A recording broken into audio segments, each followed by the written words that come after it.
Pesulap mesum ini ingin awet muda dalam waktu lama. Setiap hari, remaja putri mengonsumsi ASI dalam jumlah besar. Dia meludahkan seteguk darah ke boneka di depannya. Istri dari pria tetangga Xiao Shuai sepertinya dirasuki setan. Pikirannya tidak stabil dan dia memasuki rumah penyihir mesum Zhang Biao. Zhang Biao membawanya ke ruang bawah tanah tempat mayat disimpan. Kemudian gunakan pisau cukur khusus. Menghilangkan rambut bengkok di tubuh Xiao Mei karena alasan yang tidak diketahui. Kemudian gunakan lilin untuk menyala selama 77-48 hari. Lalu uleni hingga menjadi pelet. Tambahkan minyak basah khusus dan aduk rata. Sesaat kemudian, air menimbulkan suara sinyal Zhang Biao. Setelah Xiao Mei meminum air ini, dia tidak hanya mendengarkan penciptanya. Ini juga merangsang sekresi susu. Zhang Biao kembali ke kamar dan diam-diam melafalkan mantranya. Xiao Mei merasakan tubuhnya terbakar. Kemudian terjadi sesuatu yang tidak ingin dilihat teman-teman. Di saat yang sama, Xiao Shuai akhirnya mengetahui bahwa istrinya hilang. Jadi dia segera menelepon temannya Duosan untuk mencari bersamanya. Saat mereka melihat ke dalam dan keluar rumah, Xiao Mei tiba-tiba muncul sendirian. Namun tak satu pun dari mereka menyadari bahwa dia menjadi tidak biasa. Kukira dia sedang keluar jalan-jalan.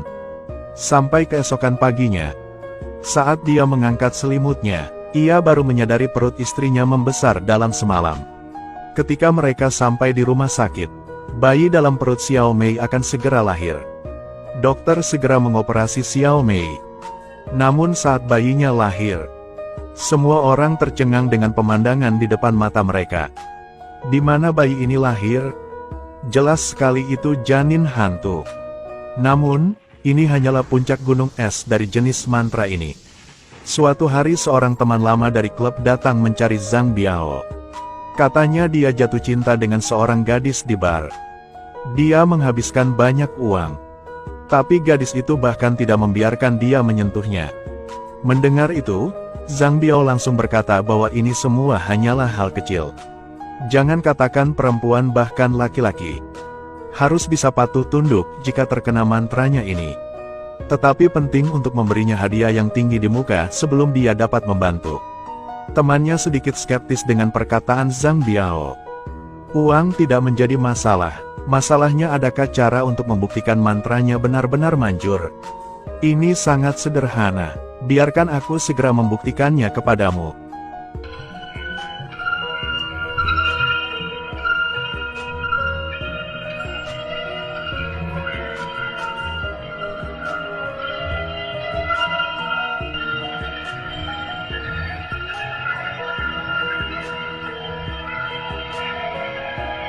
Zhang Biao hanya menggunakan trik kecil untuk meyakinkan temannya tentang keajaiban dia.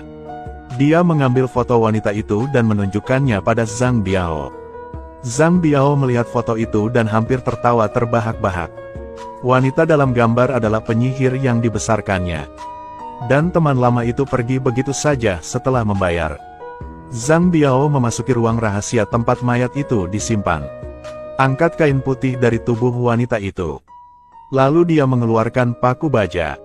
Gunakan palu untuk memukul bagian atas kepala mayat perempuan. Orang cabul itu memasuki ruang bawah tanah yang penuh dengan mayat. Lalu angkat kain putih pada tubuh perempuan. Lalu keluarkan baja. Tanpa mengucapkan sepatah kata pun, dia menancapkan paku baja ke kepala perempuan itu. Saat ini terjadi pemandangan aneh. Tubuh wanita yang sudah layu dalam sekejap menjadi penuh dengan daging dan darah. Lebih cantik lagi saat kamera kecantikan menyala. Ternyata si mesum ini merupakan mage nomor 1 di Indonesia. Dia menggunakan sihir iblisnya untuk menyakiti wanita baik dimanapun, untuk memenuhi kebutuhan pelanggan. Mayat wanita yang telah mati selama 800 tahun harus dihidupkan kembali. Dia kemudian memberikan penampilan cantik pada mayat wanita ini untuk bertemu dengan teman lamanya. Sang sahabat melihat Dewi yang sudah lama ia rindukan. Dia hampir tertawa terbahak-bahak. Dia merasa kalau penyihir mesum ini benar-benar seorang master. Dia membutuhkan waktu kurang dari sehari untuk menciptakan sang Dewi. Kemanapun kamu ingin pergi, kita akan pergi ke sana. dengarkan kamu sepenuhnya. Keduanya tidak sabar untuk sampai ke hotel. Lakukan hal-hal yang orang tidak ingin lihat. Tapi pelayan hotel tidak berpikir demikian. Dia berdiri di luar jendela sambil mengamati dan meneteskan air liur. Namun, saat ini, liontin Buddha temannya tiba-tiba bersinar. Tubuh wanita itu langsung dipukul kembali ke penampilannya yang tua dan jelek. Pelayan yang berdiri di luar jendela ketakutan dan langsung pingsan. Temannya menyadari bahwa dia telah ditipu. Harus pergi ke Zhang Biao dan meminta uangnya kembali. Pada saat yang sama, dia mengancam akan menelepon polisi dan menangkapnya jika dia tidak mengembalikan uang tersebut. Tapi Zhang Biao bukanlah seseorang yang bisa dimanipulasi. Sayangnya sudah terlambat, kamu tidak akan pernah mendapat kesempatan lagi. Mengapa? Karena kamu segera mencapai mantraku. Kapan saja dia bisa mati. Terkutuk. Temannya tidak percaya pada ilmu hitam. Kembali dan lapor ke polisi. Namun detik berikutnya dia merasa pusing. Kemudian rambut mulai tumbuh banyak. Tak lama kemudian, temannya tiba-tiba meninggal di tempat. Adegan ini secara tidak sengaja ditemukan oleh Xiao Shuai dan orang-orang yang lewat. Mereka mencurigai pelaku kasus pembunuhan ini. Dan orang yang menyakiti Xiao Mai semuanya dilakukan oleh penyihir yang sama. Maka mereka menggali kuburan temannya di tengah malam. Benar saja, mereka menemukan banyak titik mencurigakan di tubuhnya. Xiao Lan percaya jika ingin menggunakan mantra berbahaya. Pertama dia harus memukul sendiri bentuk kepalanya. Pacar Daisan menganggap ide ini sangat bagus. Keesokan harinya Xiao Shuai pergi menemui Zhang Biao. Sengaja mengambil foto Xiao Lan. Dan meminta Zhang Biao menyelesaikan pekerjaannya dalam waktu 3 hari. Aku butuh 10.000 dolar Amerika. Baiklah. Aku akan membayarmu segera. Xiao Shuai dengan cepat setuju untuk membayar. Namun hal itu membuat Zhang Biao yang licik itu curiga. Jadi dia mengambil kucing itu dan melemparkannya ke Xiao Shuai. Xiao Shuai punya firasat buruk dan segera berdiri dan pergi. Tetapi dia tidak tahu bahwa Zhang Biao mendapatkan darahnya melalui kucing itu. Wanita itu terkena mantra jahat nomor 1 di Indonesia. Semalam menjadi alat berkembang biak bagi penyihir mesum. Melihat dia hamil dan akan melahirkan. Suaminya segera membawanya ke rumah sakit untuk melahirkan bayinya. Namun saat bayinya lahir, semua orang yang hadir terkejut dan tidak bisa berkata-kata. Bayi di depannya jelas merupakan janin hantu tanpa mata atau hidung. Inilah hal mengerikan yang dilakukan penyihir mesum itu. Hampir tidak ada wanita yang dilihatnya. Namun bisa lepas dari cengkeramannya. Hari ini Zhang Biao sekali lagi mengincar seorang wanita muda cantik. Ketika dia pergi ke supermarket untuk berbelanja, dia diam-diam mengikutinya masuk. Pertama, dia dengan sengaja menjatuhkan botol kecap di tangannya. Sementara orang lain membungkuk untuk mengambilnya, dia berpura-pura melangkah maju untuk membantu.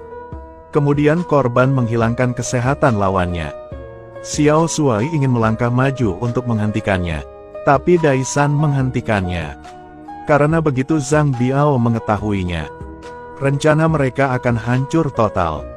Sekembalinya ke rumah, Zhang Biao seperti biasa menyemprotkan darah ke kedua boneka tersebut. Saat ini, Xiao Shuai dan Xiao Lan bereaksi pada saat yang bersamaan. Xiao Lan tampaknya telah berubah menjadi orang yang berbeda. Dia mulai membenci pacarnya Daisan. Tapi dia sangat memperhatikan Xiao Shuai. Kemudian keduanya pergi ke hutan. Berencana untuk berinteraksi lebih intim. Kemudian Daisan secara tidak sengaja melihat pemandangan ini. Sangat marah sampai dia hampir mengertakkan gigi dan mematahkannya. Kemudian keduanya kembali ke hotel. Bersiaplah untuk melakukan sesuatu yang tidak ingin teman-teman lihat. Namun, kesenangan sedang berlangsung. Daisan tidak bisa lagi menahan diri. Bergegas ke hotel dan meninju saudara baiknya 2 kali. Xiao Shuai juga terbangun setelah dipukuli. Lari ke rumah sakit untuk mencari istrinya. Segera diketahui bahwa kamar rumah sakit itu kosong. Ternyata Xiao Mei sudah lama dipanggil oleh Zhang Biao. Saat ini memberinya nutrisi. Namun pada saat itu beberapa tikus tiba-tiba menjatuhkan lilin yang telah diatur. secara tidak sengaja menghancurkan sihir Zhang Biao. Xiao Mei juga segera bangun. Dia mencoba menjauh dari Zhang Biao dan berlari keluar. Kebetulan bertemu Xiao Shuai yang datang mencarinya. Lalu keduanya berpelukan erat. Adegan cinta suami istri yang menggebu-gebu sungguh menggairahkan. Saking marahnya, ia langsung melemparkan dua boneka itu ke dalam wajan berisi minyak panas. Xiao Shuai dan Xiao Mei juga menderita borok di sekujur tubuh mereka. Ujung-ujungnya, suami istri itu tiba-tiba meninggal dunia. Zhang Biao kehilangan persediaan susunya. Segera mikir tentang Xiaolan. Kemudian Xiaolan dipanggil lagi oleh Zhang Biao dengan menggunakan sihir. Dai San menemukan sesuatu yang tidak biasa dan segera mengejarnya. Pada saat ini, Xiaolan tampak linglung seperti mayat berjalan. Setelah memesan, dia segera bergegas menggigit suaminya. Pada saat kritis, beruntung seorang lelaki tua yang lewat melihat pemandangan ini. Sepasang kekasih sedang berpelukan di tanah. Tanpa diduga, lelaki tua itu bergegas maju untuk menghajar wanita tersebut.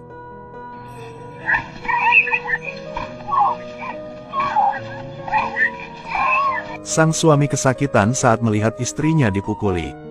Harus buru-buru menghentikannya. Tanpa diduga, lelaki tua itu mengucapkan kata-kata yang mengejutkan. Dia terkena mantra dan meninggal. Jika tidak membantu dia sekarang, dalam waktu kurang dari 24 jam dia akan mati. Ternyata lelaki tua itu adalah keturunan Sah Mao San. Yang paling dibenci dalam hidup adalah para penggarap jahat yang merugikan orang lain. Duel ajaib dengan kepala penyihir pun terjadi. Di saat yang sama, Zhang Biao juga mendapat reaksi balik. Karena marah, dia segera menggunakan boneka itu untuk melawan. Tak mau kalah, lelaki tua itu segera mengeluarkan seorang lelaki kayu dan meletakkannya di tanah. Lalu dia mengeluarkan pisaunya dan memukul pria kayu itu.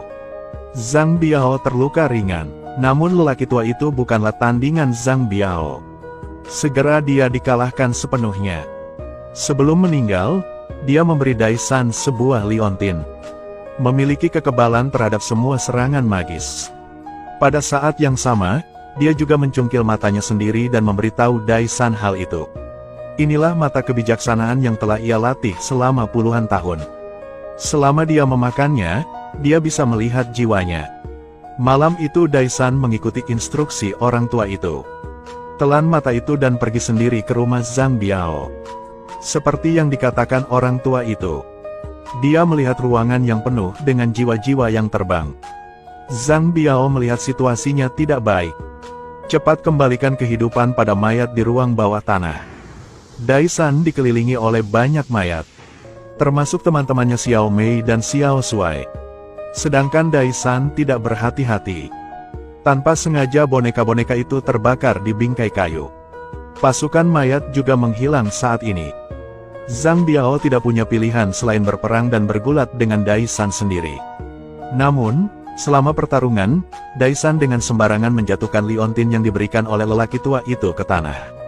Secara kebetulan, Zhang Biao mengambilnya lagi. Pantas saja kekuatan sihirku habis dalam 2 hari terakhir. Ternyata kamu punya senjata ajaib ini. Sudah kubilang padamu, kamu akan dibunuh olehku. Aku telah mengutukmu dengan mantra, kamu akan mati. Pada saat yang penting, Xiaolan tiba-tiba terbangun. Dia mengambil kapak dan bergegas turun. Mengambil kesempatan ini untuk memotong lengan Zhang Biao. Dai San juga mengambil kesempatan untuk mengambil liontin permata itu. Hancurkan sepenuhnya mantra Zhang Biao. Di akhir film, sarang Zhang Biao juga dibakar menjadi abu oleh pasangan tersebut.